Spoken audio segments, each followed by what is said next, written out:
മുതിർന്ന മാധ്യമപ്രവർത്തകനും ഗ്രന്ഥകാരനുമായ TJS George അന്തരിച്ചു. 97 വയസ്സായിരുന്നു. ഹൃദയാഘാതത്തെ തുടർന്ന് ബംഗളൂരുവിലായിരുന്നു അന്ത്യം. വെള്ളിയാഴ്ച മുതൽ മണിപ്പാൽ ആശുപത്രിയിൽ ചികിത്സയിലായിരുന്നു. പ്രായാധിക്യത്തെ തുടർന്നുള്ള അവശതകളെ തുടർന്ന് ആശുപത്രിയിൽ പ്രവേശിപ്പിക്കുകയായിരുന്നു. രാജ്യം പത്മഭൂഷൺ നൽകി ആദരിച്ചിട്ടുണ്ട്.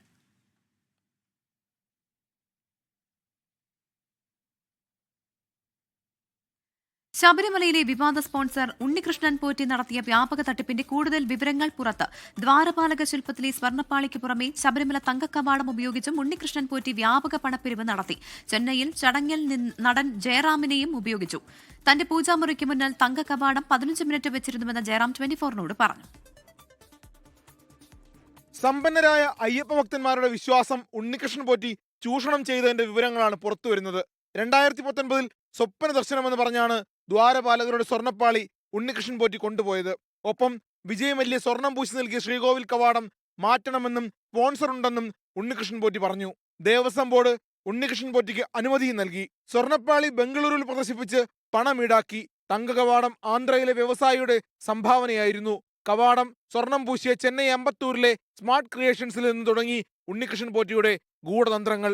അയ്യപ്പ ഭക്തരായ നടൻ ജയറാം, ഗായകൻ വീരമണി രാജു, വ്യവസായി കുമാർ എന്നിവരുടെ സാന്നിധ്യത്തിൽ പൂജാ ചടങ്ങ്. പിന്നാലെ ജയറാമിന്റെ വീട്ടിലേക്ക്. ഇത് പോകുന്ന വഴി എന്റെ വീട് അവിടെയാണ്. അവിടെ ഒന്ന് ചവിട്ടി ശബരിമലയ്ക്ക് പോകുന്നതല്ലേ.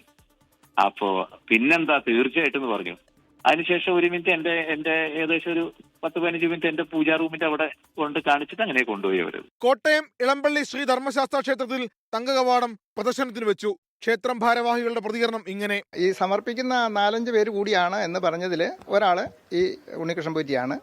മറ്റൊരാൾ ഒരു അജി എന്ന് പറഞ്ഞ ഒരാൾ. അവരാണ് ഈ വാതിൽ കൊണ്ടിരുന്നത്. രാവിലെ 6 മണിക്ക് കൊണ്ടുവന്ന് ക്ഷേത്രത്തിന്റെ ആനക്കൊട്ടിൽ വെച്ച് അവിടുത്തെ മേശാന്തി ഒരു പൂജയൊക്കെ കഴിച്ചാണ് ഇത് അവിടെ രഥത്തെ കയറ്റുന്നത്. ജനപ്രതിനിധികളും ദേവസ്വം ബോർഡ് പ്രസിഡന്റ് A. പത്മകുമാറും ചടങ്ങിൽ പങ്കെടുത്തിരുന്നു.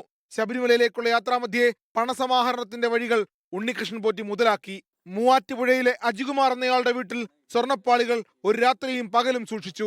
ഇതിന് ലക്ഷങ്ങൾ ഈടാക്കി. ഞങ്ങളോട് വിളിച്ചു പറഞ്ഞു, എടാ ഇങ്ങനെ ഒരു സംഭവം വരുന്നുണ്ട്, അതിനുള്ള സംവിധാനം അവിടെ ചെയ്യണം, എല്ലാം റെഡിയാക്കി വേണമെന്ന് പറഞ്ഞു. അതിനുള്ള പൈസ നന്നേക്കാന്ന് പറഞ്ഞു. എല്ലാം റെഡിയാക്കി വെച്ചു. ഞാൻ എന്നോട് ഒരു ദിവസം അവനോട് ഞാൻ ചോദിച്ചു, എടാ നിനക്ക് ഇതിനെല്ലാം കൂടെ എത്ര ലക്ഷം രൂപ മുടക്കുണ്ടെന്ന് ചോദിച്ചു. എന്നോട് എനിക്കൊരു 10-30 ലക്ഷം മുടക്കുണ്ടെന്ന് പറഞ്ഞു. ഉണ്ണിപ്പോറ്റിയാണ് ഡീലർ. അദ്ദേഹത്തിന്റെ അളിയന് ഈ കാര്യങ്ങളെല്ലാം അറിയുകയും ചെയ്യാം. 24 തിരുവനന്തപുരം.